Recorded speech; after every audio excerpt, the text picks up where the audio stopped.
I'm Amy Halpern Laugh. And I'm John Moscow. Welcome to Ethical Schools.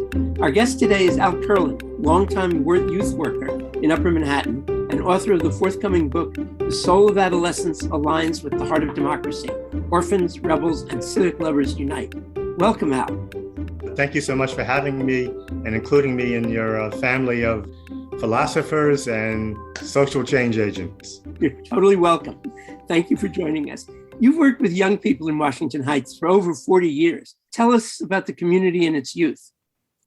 Okay, so when I first became invited or enrolled to work with young people, it was in December of 1984. And Washington Heights at that time was a very different place from what it is today. So in the 1980s, the Heights on the streets and even in people's own buildings was a very intimidating environment. In our precinct alone, we had 100 homicides a year. So people, went from place to place, like a child may go from home to school or a parent from home to work, but they did it with great trepidation because of the culture of the streets, which was perpetually dangerous.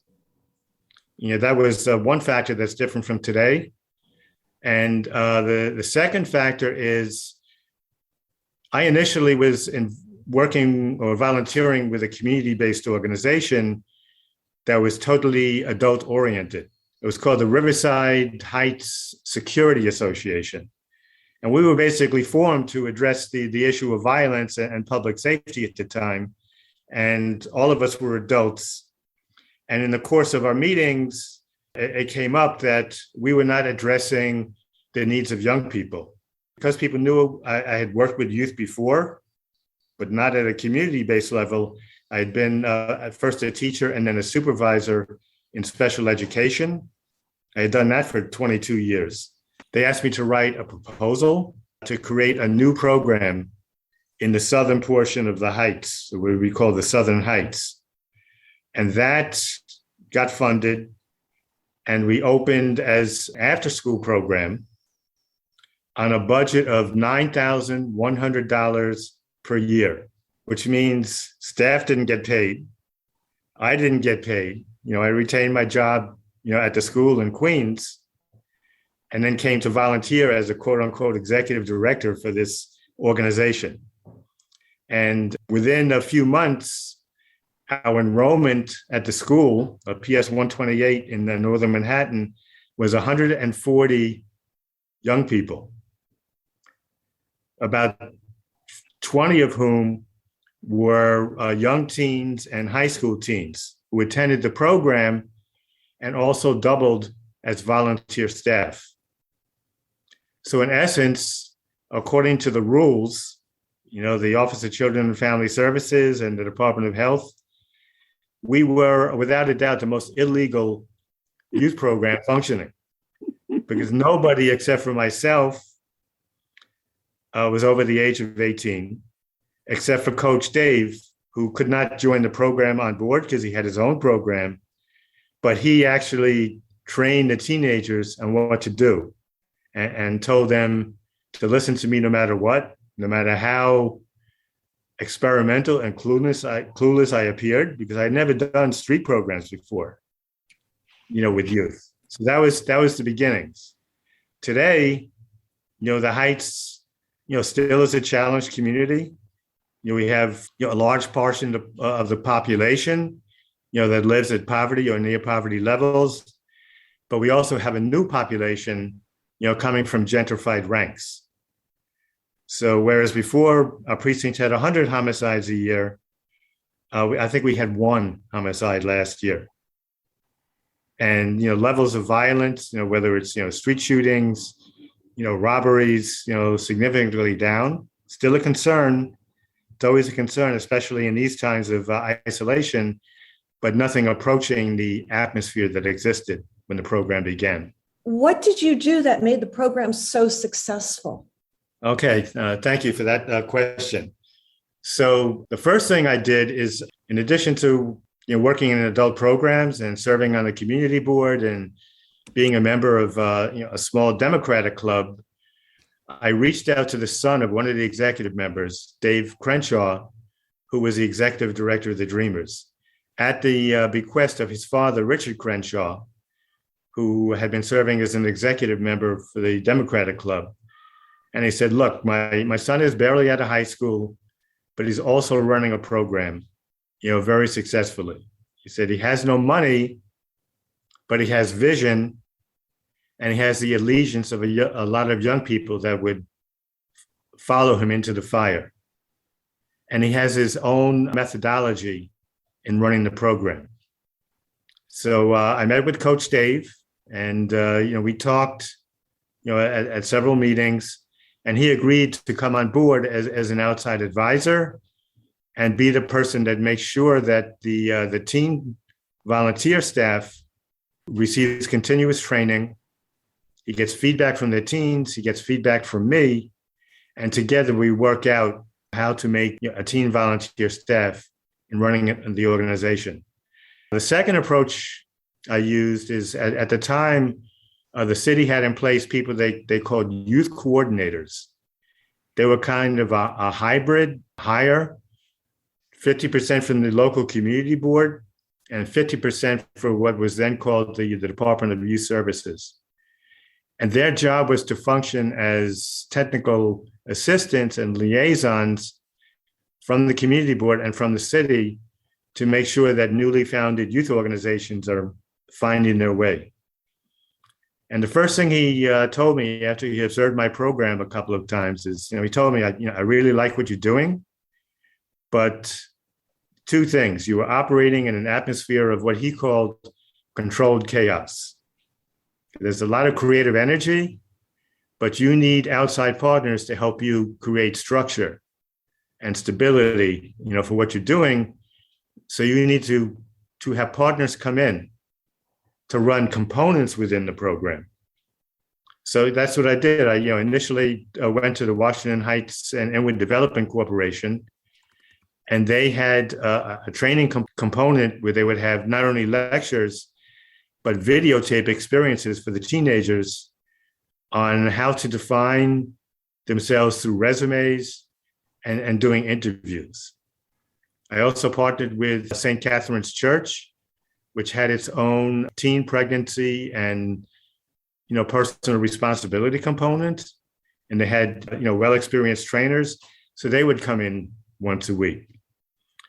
And then the third initial partner I had was something called the Explorer program. That's where you see the reference to Explorer Post 280, which is a community service / sports program for teenagers. It's a co-ed program. And with that program, we were able to afford teenagers leadership training, on how to run groups with children, some of whom are oppositional and some of whom are cooperative, but also how to expand upon a young person's experience with a camping program. And the camping program was really an essential component for bonding adults who volunteered for the program and youth volunteers.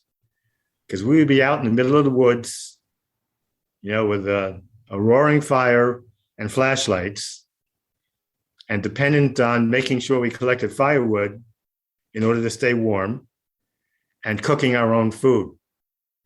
So, interdependently, we became capable of supporting each other. Right. So it sounds as though you are really utilizing all the resources in the community and creating almost a hub so that these kids could benefit.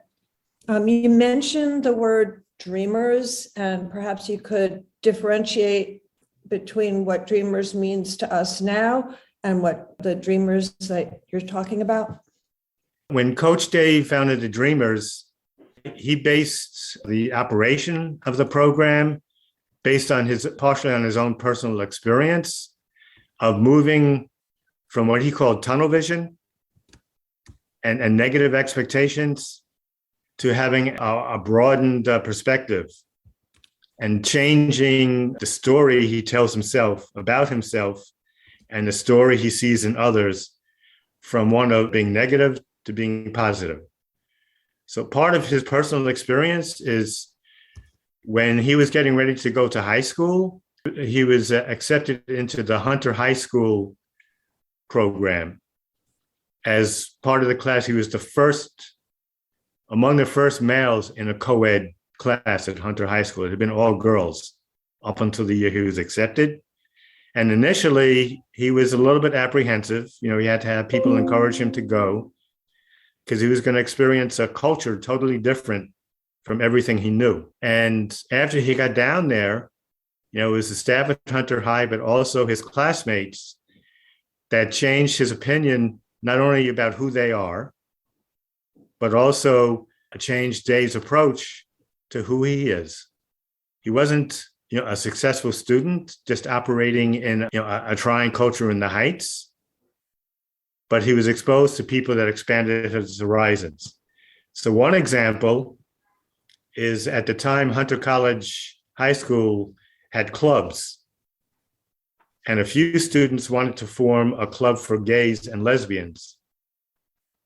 So Dave became an ardent supporter of that club being formed and worked closely with one of the students who happens to be Cynthia Nixon, who I think the star of Sex and the City.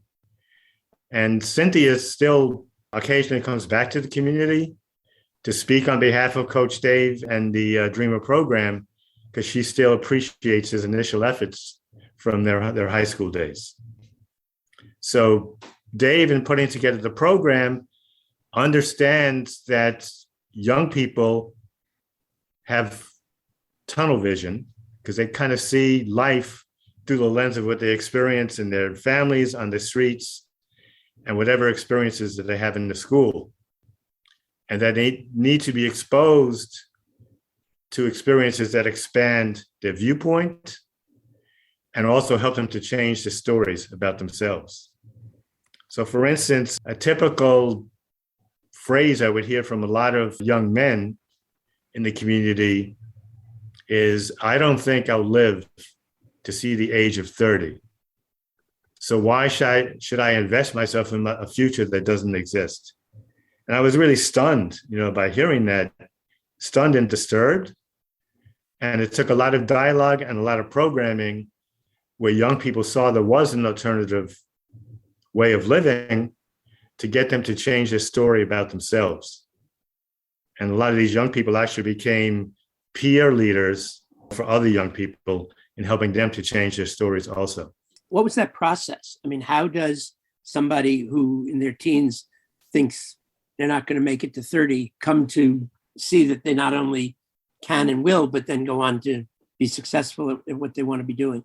The process was, to begin with, in order to participate in the Dreamer program and also the PAL program in the early days, young people did not have to pay anything to become a part of the program. But in the various components of the program, whether it was going to play in a basketball game or going on a camping trip, young people had to write essays about their experiences on the camping trip. So, some of the young people, we had a program which is kind of on the borderline of young people that were growing up in Dominican American communities and African American and Caribbean American communities that didn't know each other. And they had formed negative stereotypes about each other. So when they came together and had to play in the same team or cook the same meal around a campfire, they got to learn through personal experience that these people that they formerly had reservations about were actually good friends and teammates. And that's kind of the motto of the Dreamer program. And what PAL adopted up in the Heights is, first be a friend to yourself and also be a friend to others. And this is how a lot of young people came up through the program, kind of living that motto, sharing with their elders, Coach Dave and myself, what they were writing about in their essays, which reflected their experiences in the program and their aha moments about how life was not fatalistic, but they actually could change the course of their life destination through participation. That sounds very Deweyan. John Dewey, who famously said, we don't learn from experience, we learn from reflecting on experience. Absolutely. And I came to learn about Dewey, some years after I did the program, and that reading his writings became, affirmational for myself. Oh, yeah, I think I may not be perfect, but I'm on the right path. And it sounds as though, from everything you've been saying, that it wasn't adult-centric, that even though you and Coach Dave may have been the adult figures, that a lot of this had to be going on among the young people themselves, and that they must have been investing a lot of energy in building these relationships and not just sort of falling back into, well, this is my group or that's your group. Yes, it was absolutely a teen-centric program. And again, it was their experience of participating in the program, but also in the community that helps to build their allegiance, to the adult leaders such as myself and Coach Dave in the program. And to give two short examples, which I describe in the book, one of the participants was a young teen named Miriam Payne, who was a member of a family that had emigrated from Liberia, which at the time was embroiled in a pretty dangerous civil war. And even though her family were doctors and nurses, and they weren't specifically impacted, they were a little bit insulated, they still chose to come to America to start a new life. And where did they wind up? Living on the corner of 165th Street and Edgecombe Avenue in the heart of the drug trade and the shooting. So Miriam, who volunteered from the program, was a tireless and energetic volunteer who would sit in the homework room and help younger elementary school students with their homework. And she would come every day. And if I made up a rule where you can't go to the gym to play basketball until you go to the homework room first, in the early days, nobody was listening to me or taking me seriously or maybe following me begrudgingly. But when Miriam, who at the time was about 15, or Jerry Renault, who at the time was 16 and who was quote unquote the supervisor for the floor, told them, oh yeah, you're going to the homework room first, off they went. And there were no questions asked because it was one of their older peers that was giving the directive. So that bettered the fortunes of the young people, but it also empowered the teenagers themselves to feel like they were effective at getting things done. You said that teens are more isolated in America and other modern societies than in more traditional societies. Why is this? What I call traditional, native or indigenous societies, for hundreds of years, probably thousands of years, part of the process of growing up was being incorporated into the lifetime activities of the adult world. So young people were expected to, even though they were youth participants, to be participants in adult society. And when they reached an age of transition, which these societies typically consider to be about the age of 13, they went through ceremony, rites of passage, where young people were encouraged to go on an adventure to help them to, discover things about themselves internally, but also discover skills that made them more effective leaders or potential leaders, tribal leaders or indigenous leaders, in their own societies. In modern society, these rituals kind of faded into the background on the part of families and leaders at the local level and became institutionalized. Some positive ways in schools, where the rites of passage became school graduations.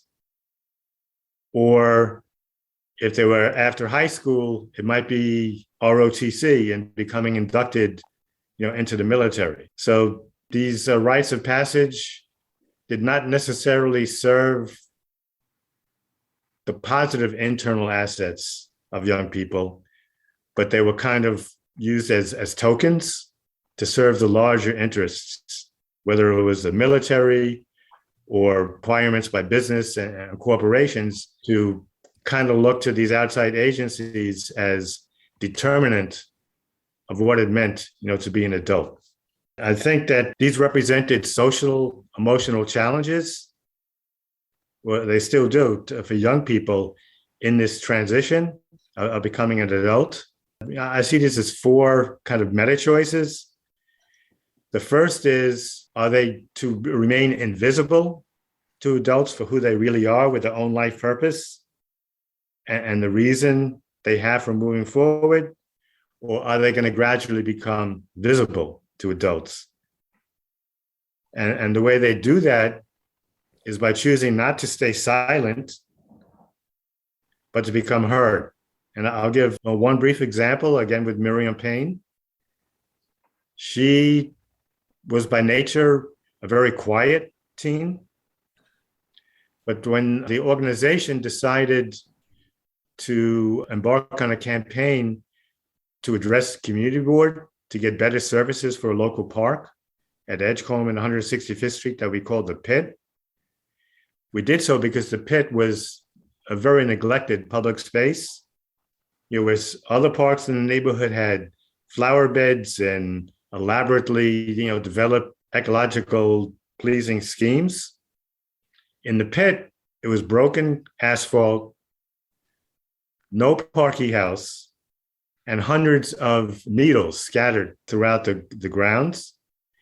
And it was also used as a spot in the evening for people to shoot up and have illicit sex. So it was not a place at night that people went to at all. And even during the day, people were very apprehensive. So Miriam volunteered when we went to the community board to be one of the public speakers. And they gave public speakers like 3 minutes. And she astounded not only the community board, but astounded Coach Dave and myself, because she sounded like Mrs. Al Sharpton. These powerful, intonations, and talked about her personal experience as a young person of having to go to a public space where she felt it was safe to go, but that she also had responsibility to improve as a member of a team, the Explorer Post 280. At the end of that 3 minutes, the community members were standing up, applauding and cheering. And we were just so proud of what she did. And she also got responses from the commander of the local precinct and the director of Parks and Recreation. So it wasn't perfect, but whereas before there was largely total neglect, you began to see some intervention on the part of the city. By the way, today you would not recognize that space because you've got, the Olympic rings and perfect asphalt and, a modern playground. And it's heavily utilized as our space, by the community. So what would be the components of a meaningful rite of passage? And also what happens afterwards to give it some legs? So for example, Jewish kids have a bar mitzvah and it's a kind of a running joke, today you were a man, but Monday you're going back to 7th grade. So when I speak of the rites of passage that I was, or our organizations were engaged in, I'm speaking about a civics learning rites of passage, or what organization I collaborate closely with, Generation Citizen. I don't know if you're familiar with them, but they work closely with social studies teachers to create what they call an action civics experience. It's a semester-long experience. Mm. And the key components are that the adult in charge allows the students to determine or express what their both classroom, school-based, community, and larger issues of concern are in their own lives.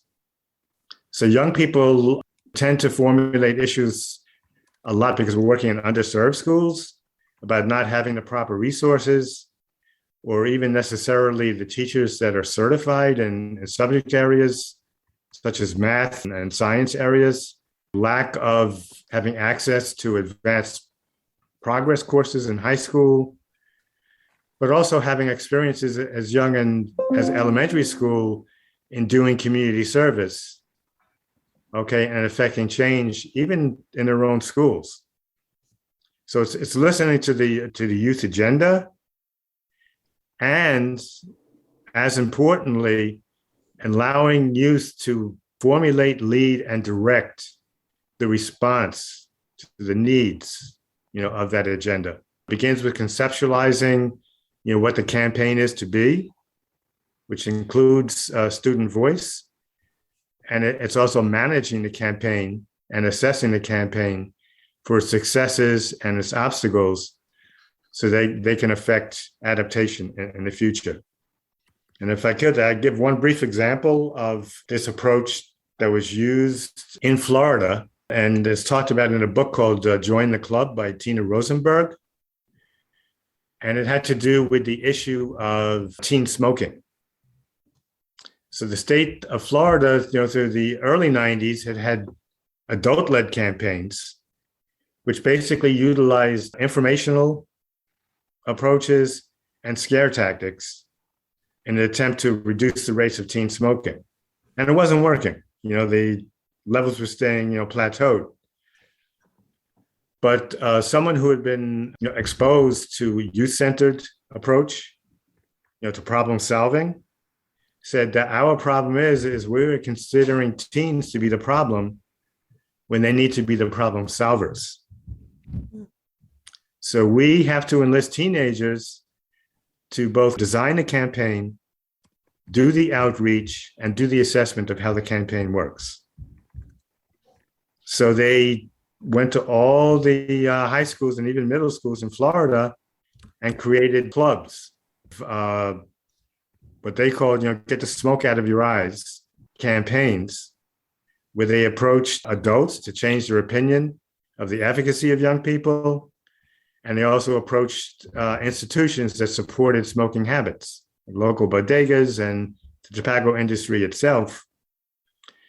And 2 years later, they began to see declines in the incidence of teen smoking, which lasted for about 5 years. And then, unfortunately, because it was adults that determined the continuous funding for this campaign, they decided that because the problem was solved, they cut the funding. So that no understanding that there's a whole new generation of young people growing up that didn't have this leadership to guide them. But this is why we're pushing so hard to become teen-led initiatives supported by adults who work on a horizontal plane of decision-making that allow the teenagers to take us forward, because it's their futures, in addition to present circumstances. So as you're talking, the idea of young people, you talked about how Miriam talked about her own experience and then used it as a platform for insisting that the community make changes and improve the park. What do you see as the relationship between young people and teenagers and younger children being able to tell their stories and also tying this to what they want to see in their futures? Well, I think that the relationship is, the connection is made by adults who I call civic co-mentors, who assist young people in seeing the transition in their own perceptions and expectations about themselves for very personal issues, being connected in a varieties of ways to other people who face the same challenge and the same process, and when joined together could work on campaigns that help young people to change expectations about themselves and their stories about themselves. So I'll give one example.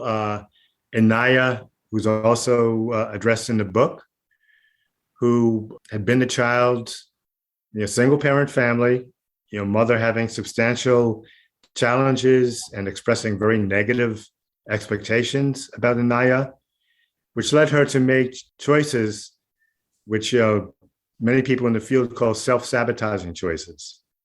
Establishing friendships with other negative people who validated, their self-sabotaging behaviors, and She joined a program that was called Youth Link. It was sponsored by the PAL, where young people became engaged in conversations with other young people who would change their stories. And this made it safe for Anaya to begin to explore changing her own story because she had the comfort of validation from other young people. And then she also had adult mentors, there were more than civic co-mentors, and there's social, emotional, intelligence changing co-mentors that really encouraged her when she took those very courageous steps in changing her opinion of herself and taking initial steps. I mean, now I think she's in her final year of a 4-year college, up in Vermont. And she also, with the assistance of other peers in college, creates programs for younger people in those communities, to become engaged, in projects to help transform themselves. So it's kind of like the oak helping to create many acorns. So Al, you've spoken about mentorship and what I guess we'd call a big sister, little sister, or big brother, relationship among the youth themselves. Could you address that a little more specifically? I mean, what kind of work do you do to nurture these relationships? So into the programs still exist with the 280 Dreamers, which is where I have my most active participation. We established one-on-one and small group mentoring experiences between students, many of whom come from similar backgrounds to the students that we're serving today, but who have become successful in the educational realm. So we're talking about college students, but we're also talking about graduate students who work for Dr. Robert Fullylove, who does a program in the Mailman School of Public Health. And these graduate students get to work side by side with students who are high school age and younger on projects that they agree, that they want to enact. But in the course of doing those projects, they also get to exchange personal stories, where the graduate students may talk about some of the challenges they faced and openly express, some of the fears they had about being able to become successful, some of the urges sometimes to walk away or give up, and being encouraged to move forward, despite the decline in their energies. And this gives young people like an experiential reference point and a trusted ally, because it's all about developing trust in order to get young people to feel safe in listening, for young people to move forward and make the decision, to change the story, and also to share that change story, with the larger community. So I call it a process of navigation, where the co-mentor appreciates that they themselves are still in a lifelong learning process, where they're keeping their inner adolescent alive, but at the same time, sharing their adult wisdom in ways that are not threatening to young people themselves, or intimidating, I should say. How can schools enhance adolescents' sense of efficacy? Well, I think that schools have come a long way from where they were only a few years ago. And schools are, to a much larger extent, encouraging experiences where young people become involved in active civics programs, such as the one operated by Generation Citizen, where they get to spend a whole semester in the process not only of identifying issues, but doing academic and experiential research about the issue, developing a program on a very, very specific agenda.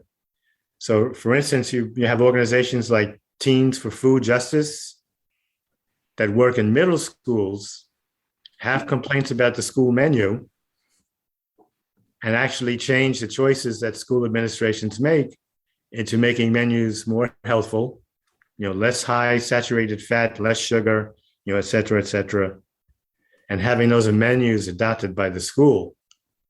And this happens because the youth organization, with its teen leadership, not only partners with adult-led organizations that have an agenda for food justice and eliminating food deserts, in the community, but they also help them create training programs that are incorporated into the school agenda.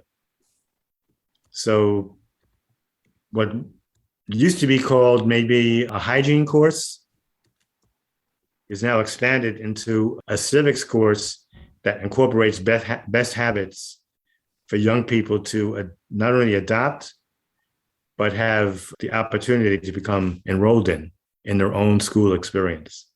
I suspect that there are many educators and community members who are listening to this who are wondering how they can start programs in their own communities. I mean, you've been incredibly successful.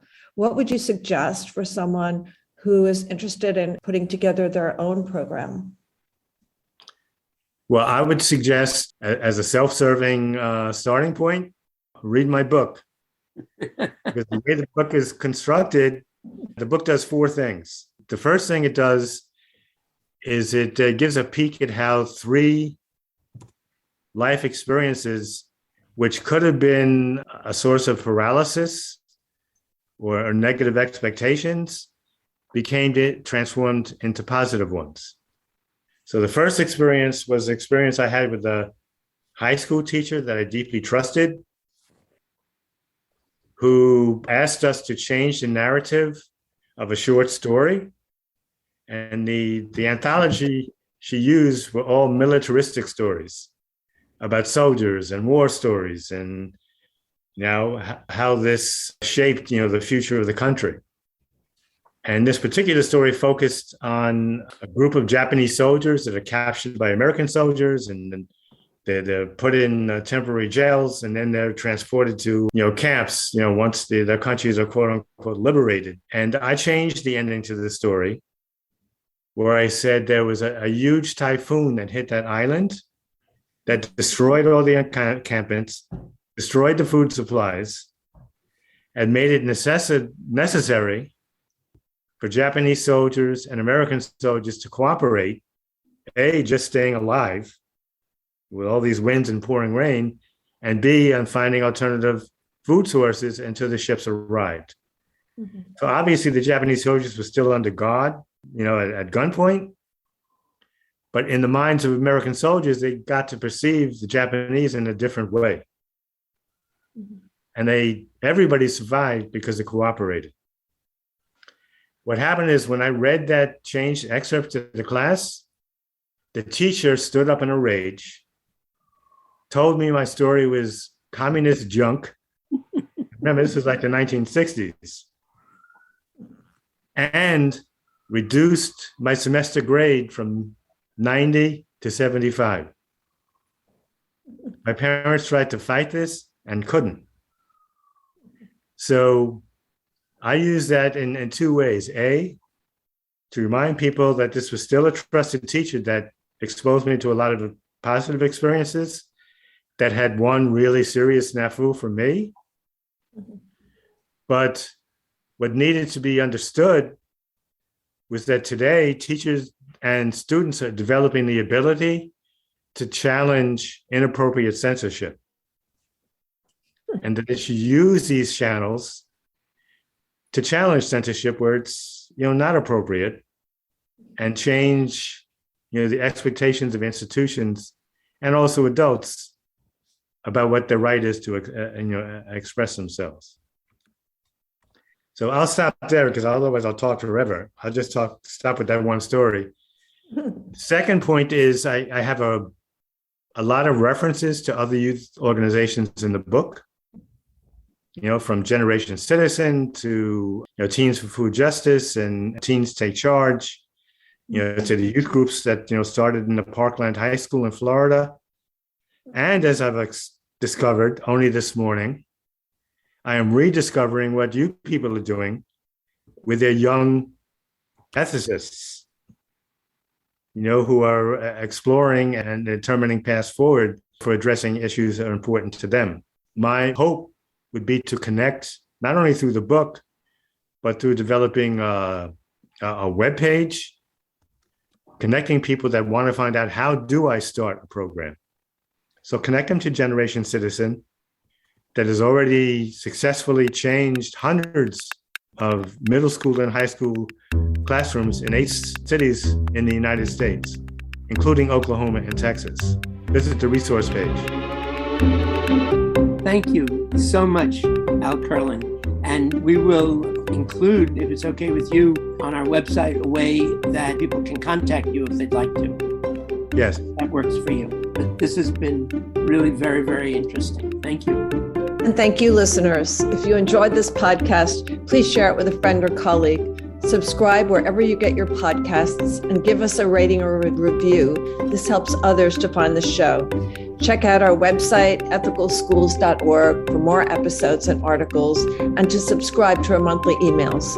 We post annotated transcripts of our interviews to make them easy to use in workshops or classes. We work with consultants to offer customized SEL programs with a focus on ethics for schools and youth programs in the New York City and San Francisco Bay areas. Contact us at hosts@ethicalschools.org. We're on Facebook, Instagram, and Twitter at Ethical Schools. Our editor and social media manager is Amanda Denchi. Until next week.